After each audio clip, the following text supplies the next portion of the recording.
कृषि दर्शन कृषि दर्शन कृषि दर्शन कृषि दर्शन कृषि दर्शन कृषि दर्शन। किसान भाई बहनों को झुमकी बहन का जोहार और साथ ही साथ गंदरू भाई की तरफ से भी किसान भाइयों को नमस्कार। कृषि दर्शन कार्यक्रम में आप सभी किसान भाई बहनों का तहे दिल से स्वागत है। तो झुमकी बहन, आइए जी। कृषि दर्शन कार्यक्रम की शुरुआत करते हैं बिल्कुल नहीं कृषि किया कुछ समाचार से। बिल्कुल। तो किसान भाइयों, आइए देखते हैं कृषि समाचार। नमस्कार, कृषि समाचार में आपका स्वागत है। आपके साथ मैं हूँ पूजा। आइए देखते हैं आज कृषि समाचार में क्या है खास।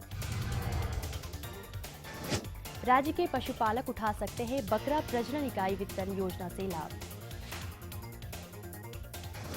गेहूं की बुआई से पहले बेविस्टीन दवा से करें बीजोपचार।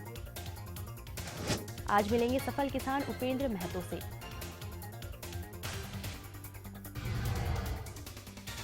और अब समाचार विस्तार से। राज्य में पशुपालन विकास के लिए झारखंड पशुपालन विभाग द्वारा बकरा प्रजनन इकाई वितरण योजना चलाई जा रही है। इस योजना के तहत 5 ब्लैक बंगाल बकरी और 1 ब्लैक बंगाल बकरा 50% अनुदान पर उपलब्ध कराया जाता है। ये सभी वर्गों के लाभुकों के लिए है, जिसमें लाभुक का चयन ग्राम सभा के माध्यम से किया जाता है। इस ग्राम सभा में कम से कम 10% ग्रामीण सदस्यों की उपस्थिति अनिवार्य है। पिछले दिनों भारतीय प्राकृतिक राल एवं गोंद संस्थान नामकुम में आयोजित 3 दिवसीय राष्ट्रीय संगोष्ठी में अपना विचार रखते हुए संस्थान के निदेशक डॉक्टर आर रमनी ने कहा कि व्यवसाय और मुनाफे के दृष्टिकोण से लाह उत्पादन कृषि क्षेत्र में बेहतर अवसर प्रदान करता है। राज्य के ज्यादा से ज्यादा किसान इस अवसर का लाभ उठा सकते हैं। अगर उन्नत तकनीक से लाह उत्पादन किया जाए तो इससे किसानों को अच्छी आमदनी मिल सकती है। अभी हम लोग किसान के धरती में ही हम लोग रिसर्च कर रहे हैं, फार्मर पार्टिसिपेटरी रिसर्च जिसको कहा जाता है, ताकि उनका प्रॉब्लम समझें, वहाँ का जो है माहौल है, वातावरण है, उनके पास किस तरह का सुविधाएं हैं, उसको ध्यान में रखते हुए हम लोग अपने रिसर्च को मोल्ड करते हैं, ताकि जो भी हम लोग रिसर्च करते हैं उसका फ़ायदा सीधा किसानों को मिले। और हम लोग को ये भी पता चलता है कि उनके समस्याएँ क्या हैं, उसके अनुसार हम लोग को अपने जो है रिसर्च को ढाल सकें। जो किसान गेहूं फसल लगाने जा रहे हैं वो अपने फसल को बीज जनित रोग से बचाने के लिए बुआई से पहले बीज को 2 ग्राम बेविस्टीन दवा प्रति किलो बीज दर से उपचारित कर ले, तभी फसल लगाए। गेहूं में होने वाला बीज जनित रोग कई दफा फसलों को बुरी तरह बर्बाद कर देता है। बीज जनित रोगों से गेहूं फसल को बचाने का सबसे सही उपाय है बीजोपचार। गेहूं के बीजोपचार के लिए हमारे कृषि विशेषज्ञ की सलाह है। किसान भाई जो गेहूं की फसल लगाने जा रहे हैं, किसान भाइयों को चाहिए कि बेविस्टीन नामक केमिकल बाज़ार में उपलब्ध है, उससे वो किसान भाइयों को 2 ग्राम प्रति किलोग्राम बीज दर के हिसाब से किसान भाइयों को उसको सीड को उसको ट्रीट कर देना चाहिए। उससे बीज जनित जितने भी रोग हैं उनसे उनको रोकथाम मिलेगी तथा किसान भाइयों को अच्छा उत्पादन प्राप्त होगा। जो किसान रबी मौसम में तिलहनी फसल राई की खेती करना चाहते हैं, वे इस फसल से बेहतर उपज प्राप्त करने के लिए राई के उन्नत प्रभेद सिवानी, वरुणा या पूसा बोल्ट लगाएं। तिलहनी फसल राई की बुआई में प्रति हेक्टेयर के हिसाब से 7 किलोग्राम बीज लगाएं। इसमें कतारों के बीच 30 सेंटीमीटर और पौधों के बीच 10 सेंटीमीटर की दूरी रखें। अच्छी उपज प्राप्त करने के लिए किसान भाई राई के उन्नत प्रभेद शिवानी, वरुणा या पूसा बोल्ट का चयन करें। इनकी उत्पादन क्षमता 8 से 10 क्विंटल प्रति हेक्टेयर है। बिरसा बेतसा खाद ड्रिल एक ऐसा कृषि उपकरण है जिसकी सहायता से किसान अपने खेत में कतारों में बीज की बुआई और खाद डालने का काम कर सकते हैं। इसकी कार्य क्षमता 50 डेसीमिल प्रतिदिन है। उपेंद्र महतो उस प्रगतिशील किसान का नाम है जो सब्जी फसल भिंडी की संकर बीजों का उत्पादन करके सही मायने में खेती की तरक्की में अपना योगदान दे रहे हैं। कामयाब किसान उपेंद्र महतो की सोच और उनका काम अन्य किसानों के मुकाबले ज्यादा प्रशंसनीय है।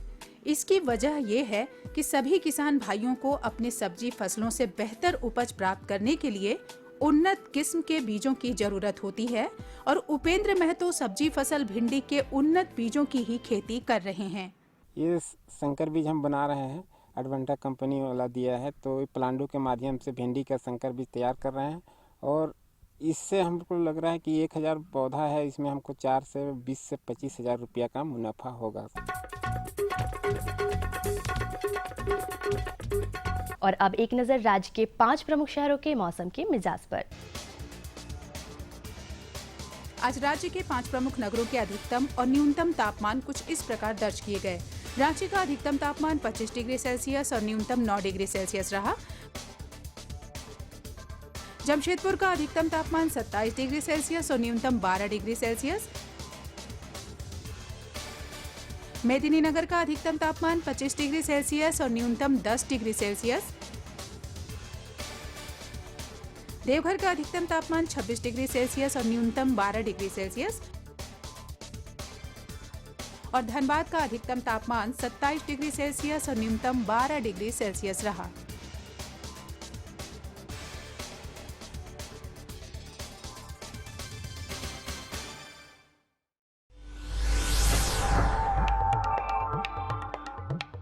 और अब मंडी भाव में आइए नजर डालते हैं अनाजों के भाव पर। कृषि उत्पाद बाजार समिति पंडरा रांची में विभिन्न खाद्यान्नों के थोक भाव कुछ इस प्रकार दर्ज किए गए। चावल मोटा 1950 रुपए से 2200 रुपए, चावल मध्यम 2500 रुपए से 2700 रुपए, चावल उत्तम 3400 रुपए से 5100 रुपए, गेहूं 1650 रुपए से 1800 रुपए, चना 3600 रुपए से 4200 रुपए, दाल अरहर 5500 रुपए से 6800 रुपए, दाल मसूर 4600 रुपए से 5500 रुपए, दाल चना 3800 रुपए से 4200 रुपए, सरसों तेल 8800 रुपए से 9400 रुपए, चीनी 3300 रुपए से 3400 रुपए, आलू 1400 रुपए से 1500 रुपए और प्याज 2800 रुपए से 3000 रुपए प्रति क्विंटल रहा। कृषि समाचार में आज इतना ही। अगले दिन अगले अंक में फिर होगी मुलाकात कुछ ताज़ा तरीन खबरों के साथ। तब तक के लिए दीजिए इजाजत। नमस्कार, जोहार। कृषि समाचार के अंतर्गत आपने जानकारी ली मंडी के भाव के बारे में, मौसम के मिजाज के बारे में और तरह तरह की खेती बाड़ी के बारे में। बिल्कुल सही कहा। लेकिन अब वक्त हो चला है एक छोटे से विराम का। जी हाँ। तो इस विराम के बाद हम पुनः हाजिर होते हैं किसान भाइयों, आप बने रहिए हमारे साथ। ये लो और बताओ। बस। अरे ये क्या भैया जी, बस इतनी सी रासायनिक खाद? किसानी छोड़ रहे हो क्या? किसानी नहीं, नादानी छोड़ रहे हैं। मिट्टी की जांच कराई है। अब तो लालाजी जितनी जरूरत है उतने ही उर्वरक खेत में डालेंगे। हाँ, किसान भाई आज ही अपने जिले की नजदीकी भूमि परीक्षण प्रयोगशाला में मिट्टी की जांच जरूर करवाएं और मिट्टी में पोषक तत्व, नमी व पौधे के विकास को देखते हुए केवल जरूरत के अनुसार ही पोषक तत्व डालें। और हाँ, मिट्टी में गंधक, जस्ता, बोरोन जैसे सूक्ष्म पोषक तत्वों का पता लगाना भी न भूलें। उर्वरक और जैविक खाद के सही उपयोग से भूमि का उपजाऊपन बनाए रखें, उत्पादकता बढ़ाएं, खर्चा घटाएं और बहुमूल्य विदेशी मुद्रा बचाने में भी सहयोग दें। और हाँ, धीमी गति से नाइट्रोजन उपलब्ध कराने वाले उर्वरकों जैसे नीम लेपित यूरिया को प्राथमिकता दें और यूरिया का पत्तों पर छिड़काव करें। अरे वाह, तू तो सचमुच समझदार हो गया रे। अधिक जानकारी के लिए संपर्क करें जिला कृषि अधिकारी या किसान कॉल सेंटर। अम्मा खाना दे दो ना। सबर कर गोलू, अभी दाल नहीं गली है। तू फिक्र ना कर गोलू की अम्मा, अब की बार अपनी दाल खूब गलेगी। क्या मतलब जी? अब की बार NFSM के तहत दाल की पैदावार को बढ़ाने के तरीकों को दिखाने के लिए देश में 1000 क्षेत्र चुने गए हैं, जिसमें हमारा इलाका भी आ गया है। पर इससे हमें क्या फायदा? हमें 5 एकड़ खेती के लिए खाद और कीटनाशक के अलावा बढ़िया बीजों की एक मिनी किट भी मिलेगी। इतनी दाल का करेंगे क्या जी? अरे भगवान, सरकार ने दलहन का समर्थन मूल्य भी खूब बढ़ा दिया है और इनकी खरीद का भी पूरा इंतजाम कर लिया है। इससे आमदनी बढ़ेगी और फिर हमारा गोलू अच्छे स्कूल में जाकर के कृषि वैज्ञानिक बनेगा। हाँ, खुशबू की फुहार में, स्वाद की बहार में, तरक्की की तानों में, खिलती मुस्कानों में, हरे भरे पौधों में, बड़े बड़े सौदों में, मधुर भिनभिनाहट में, खुशियों की आहट में। NHM बागवानी मिशन, हमारी चाहत, आपकी मुस्कुराहट। विराम के बाद एक बार फिर से स्वागत है आप सभी किसान भाई बहनों का। अब बाकी है जानकारी का बिल्कुल पिटारा। बिल्कुल जानकारी का पिटारा हम खोलने जा रहे हैं और सीधे सीधे हम विषय पर आते हैं। आज हम आपको जानकारी देने जा रहे हैं मटर और मसूर में डीएपी खाद का इस्तेमाल और राइजोबियम कल्चर का इस्तेमाल। इस विषय पर हम आपके लिए जानकारी लेकर के आए हैं और ये जानकारी दे रहे हैं हमारे विशेषज्ञ एस कर्मकार जी। तो ये जानकारी लेते हैं फटाफट। आज हम लोग जानकारी हासिल करेंगे कि मटर एवं मसूर की खेती में रासायनिक खाद एवं राइजोबियम कल्चर का क्या महत्व है और इसका उपयोग किस प्रकार से की जाए। तो चलिए डॉक्टर साहब से आज जानकारी हासिल करते हैं। डॉक्टर साहब हैं एस कर्मकार, जो सस्य विभाग में वैज्ञानिक हैं, कि रासायनिक खाद जो होता है वो क्या है और इससे क्या महत्व होता है। एक्चुअली जो हम लोग कोई भी जब पैदावार लेते हैं तो पहले हमारा ज़मीन में संतुलित आहार का ज़रूरत पड़ता है पौधों के लिए। जैसा कि हमारा पहले ज़मीन अगर टेस्ट कर ले जो उसमें किस टाइप का कमी है सबसे अच्छा होता है। तो इसमें हमारा जो दलहनी फसल है उस पर हमारा फास्फोरस का ज़्यादातर रोल पाया जाता है।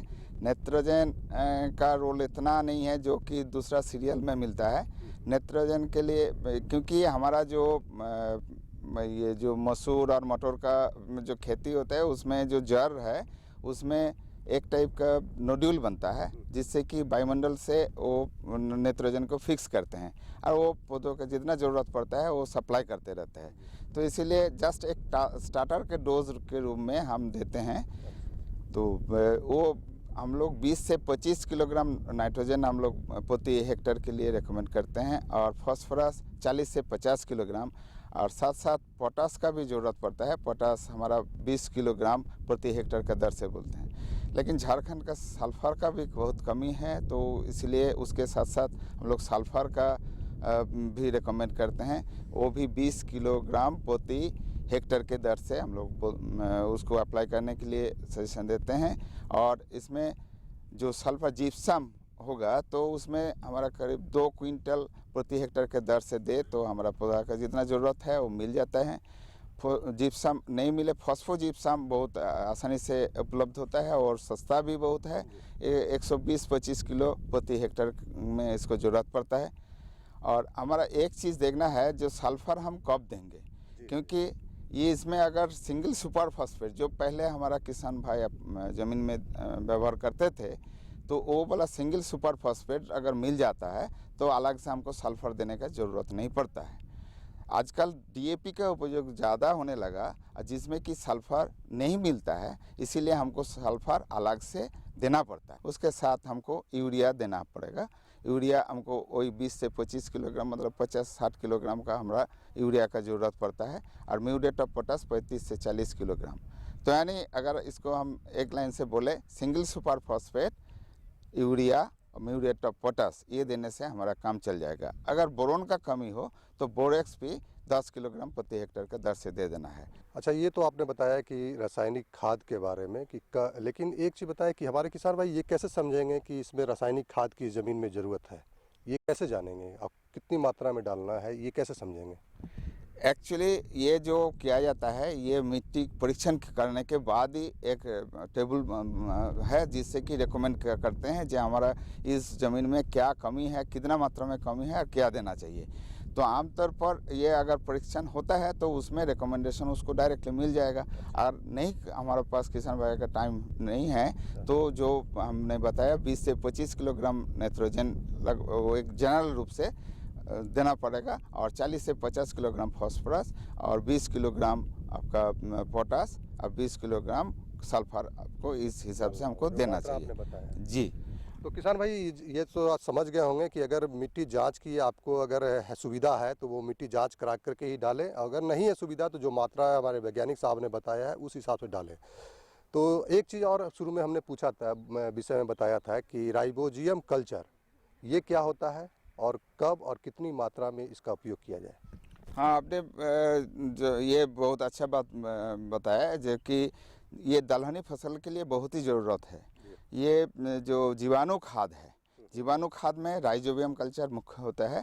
ये जो हमें अभी पहले बताया जो इनका जो जितना सारे इसका नाइट्रोजन का ज़रूरत पड़ता है पूरा उसका ग्रोथ के टाइम तो उतना तो हम नहीं देते हैं, केवल हम स्टार्टर के रूप से 20-25 किलोग्राम देते हैं। तो बाकी तो इनका ज़रूरत तो पड़ता है बहुत, लेकिन वो कहाँ से मीटअप होगा, वो वायुमंडल से वो फिक्स अप होता है। वो फिक्स अप कौन करते हैं, तब जीवाणु खाद का बात आता है। जीवाणु राइजोबियम जो बैक्टीरिया है वो इसके जड़ों में वो गुटी बनाते हैं और उससे वायुमंडल से नाइट्रोजन फिक्स करके वो अपना खाना पौधों से ले लेते हैं और जो नाइट्रोजन फिक्स करते हैं वो पौधा को सप्लाई करते हैं। इस तरह से दोनों का काम चलते रहता है, पौधा का बहुत अच्छा ग्रोथ होता है। तो राइजोबियम कल्चर से अगर बीज हम उपचार कर ले तभी ये संभव होता है। तो ये जरूर किसान भाई ध्यान रखे, जो कोई भी दलहनी फसल लगाए तो पहले उनको राइजोबियम कल्चर से उपचारित करे। और केवल जीवाणु खाद ये तो उनका दलहनी फसल में है, और साथ साथ ये भी ख्याल रखे और एक जीवाणु खाद है जो कि हमारा ये झारखंड में ज़्यादातर फास्फोरस का लेवल बहुत कम है, तो उसको भी अवेलेबिलिटी बढ़ाने के लिए PSB नामक एक जीवाणु खाद है, फॉस्फेट सॉल्युबलाइजिंग बैक्टीरिया जो है वो बहुत उसमें मिट्टी में डालने से वो जो उसमें जो जीवाणु रहते हैं वो जो मिट्टी में फास्फोरस है उसका मात्रा पौधों के लिए अवेलेबल करा देते हैं। तो पहले हमको बीज उपचार से ही ये होता है। जैसे कि पहले हम जब बीज उपचार करने जाते हैं तो पहले हम क्या करते हैं, राइजोबियम कल्चर हम लास्ट में लगाएंगे। तो पहले जो हमको फफूंदनाशक दवा बेबिस्टिन से उपचारित करना है पहले कर लेंगे। उसके बाद अगर दीमक का प्रकोप है तो इमिडाक्लोपीड 6 मिलीलीटर दवा 50 लीटर पानी में घोलकर उसमें बीज को उपचारित करके लास्ट में हमको राइजोबियम से उपचारित करना चाहिए। राइजोबियम कैसे उपचारित करेंगे ना, 50 से 100 ग्राम गुड़ या चीनी आधा लीटर पानी में अच्छा से उबाल कर उसको ठंडा कर ले। उसके बाद राइजोबियम का जो 20 मोटा मोटी 20 ग्राम राइजोबियम कल्चर जो बाज़ार में उपलब्ध मिलता है पैकेट में, वो 20 ग्राम प्रति किलोग्राम बीज के हिसाब से अच्छा से उसमें हमको मिला लेना चाहिए। लास्ट में हमको PSB जो बोले वो भी 20 ग्राम प्रति किलोग्राम बीज के हिसाब से उसमें दे के अच्छा से मिला ले। तो इस टाइप का हम बीज उपचारित करके उसको लगाए तो हमारा नाइट्रोजन भी हमारा वायुमंडल से फिक्सअप हो जाएगा और फास्फोरस का जो ज़मीन में कमी है वो भी अवेलेबिलिटी उसको बढ़ा देगा। यदि हमारे किसान भाई इसको देख करके काफ़ी लाभान्वित होंगे तो डॉक्टर साहब इसके लिए आपका बहुत बहुत धन्यवाद। धन्यवाद। उम्मीद है कि ये जानकारी आपको पसंद आई होगी और इस जानकारी का आप लाभ भी उठाएंगे। कुछ और जानकारी हमारे पास है लेकिन एक शख्स हमारे पास नहीं है, हम उनका इंतजार कर रहे हैं और वो शख्स हैं कारू दादा।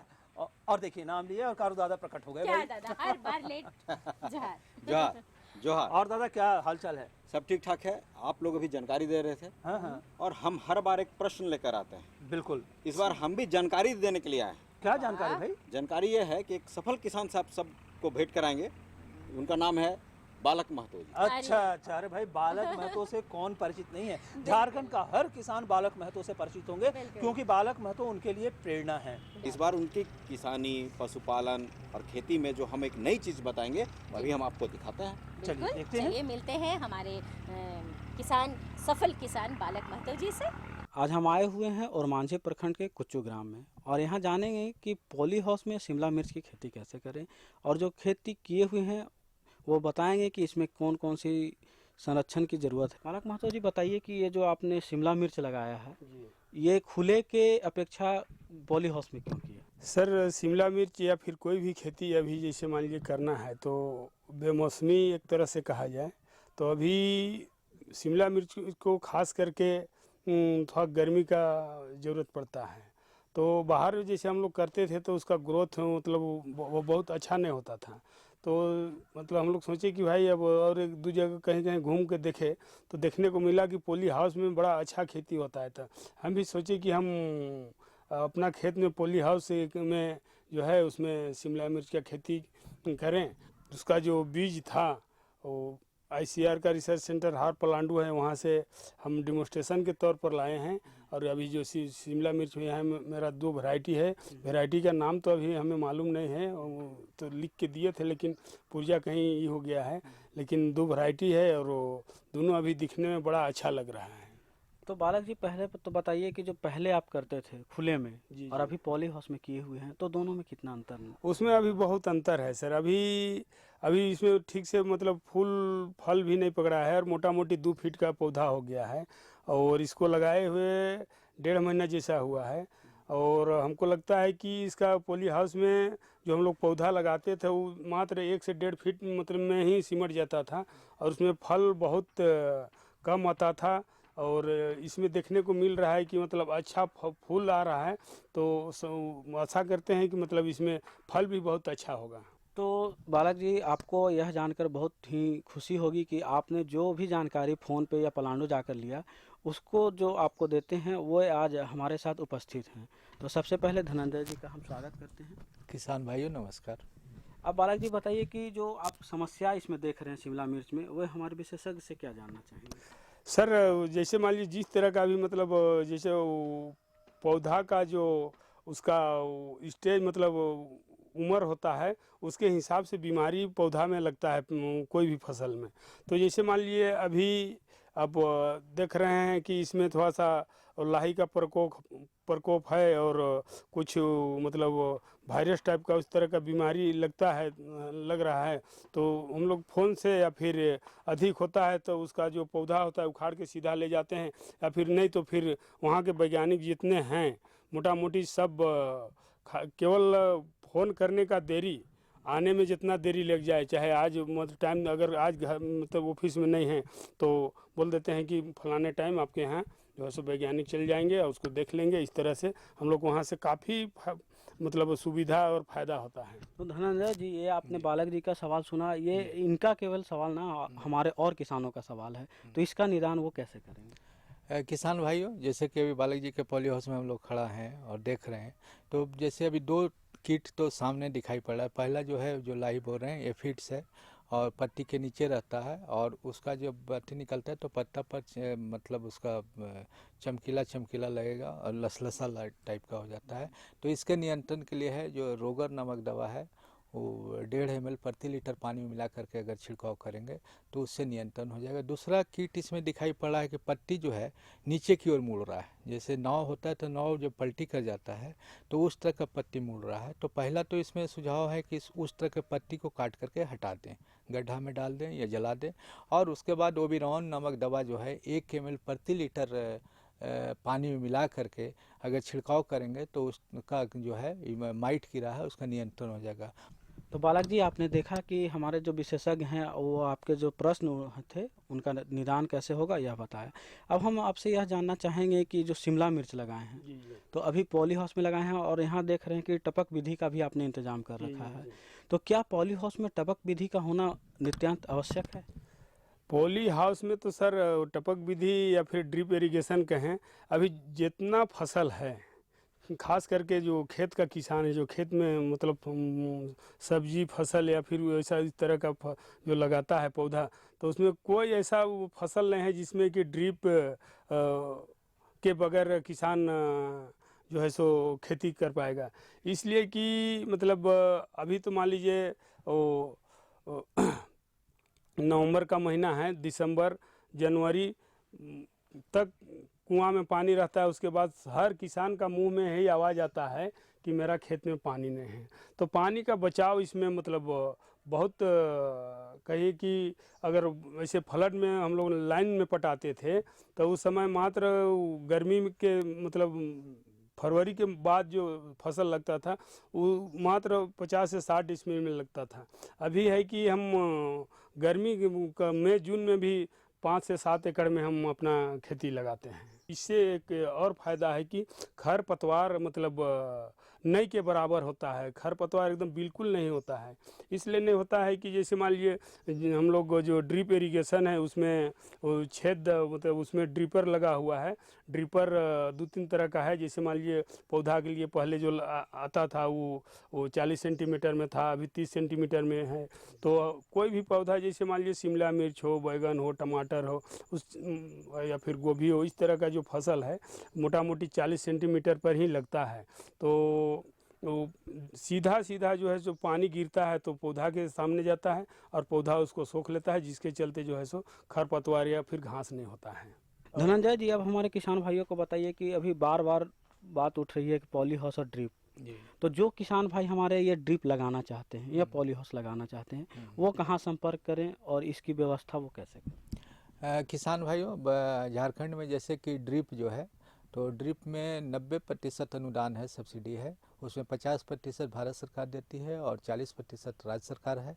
किसान का मात्र 10% ही है। तो उसके लिए जो है किसान, जो भी किसान जिस भी ज़िला में हो झारखंड में, वो जो है अपने ज़िला में जो सर्विस प्रोवाइडर जैसे कि बोलते हैं कि राज्य सरकार जो है कंपनियों को रजिस्टर्ड कर दी है, तो किसान डायरेक्ट उस कंपनी को पकड़े, जैसे कि जैन इरिगेशन है, नेटाफेम है, इस तरह की कंपनियां हैं जो कि मतलब वर्ल्ड में नंबर 1 पर है। तो उस तरह की कंपनी को पकड़े, उनके आदमी को पकड़े और उन खेत की मापी करेंगे और 10% जो है उनका जो शेयर है वो कंपनी ही लेगी और कंपनी ही फॉर्म भरवा करके सब काम करवा देते हैं, उनको सब्सिडी भी पास करवा देते हैं। किसानों को कहीं दौड़ने की ज़रूरत नहीं पड़ता है। और अगर आपके पास पानी का साधन आसपास हो और मोटर हो तो आपको 1 एकड़ में 7 से 8 हज़ार रुपया खर्चा किसान का पड़ता है। दूसरा जो आपका प्रश्न था पॉली हाउस का, तो पॉली हाउस का नेशनल हॉर्टिकल्चर मिशन में किसान को 50% अनुदान पर मिलता है और लगभग 1 एकड़ अगर आप पॉली हाउस बनाएंगे तो उसका एस्टिमेट जो है 38 लाख रुपया है।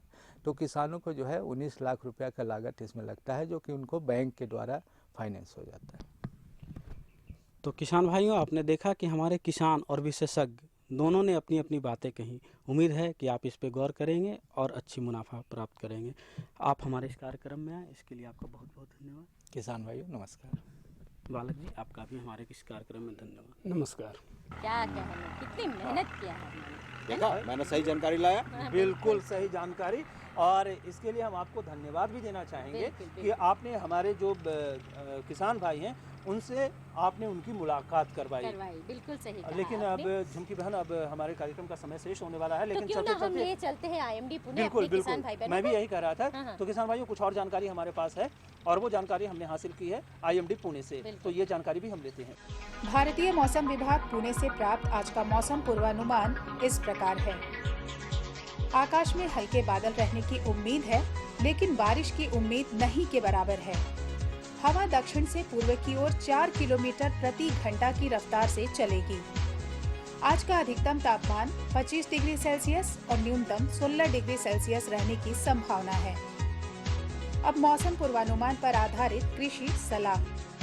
किसान भाई इस समय चना, मसूर, मटर, तीसी, सरसों, आलू और असिंचित गेहूं की खेती करें। अपने फसल में किसी भी दवा का छिड़काव साफ मौसम को देखते हुए करें। इस समय मिट्टी में पर्याप्त मात्रा में नमी मौजूद है, अतः किसान भाई अपने खेत की तैयारी कर रबी फसलों की बुआई करें।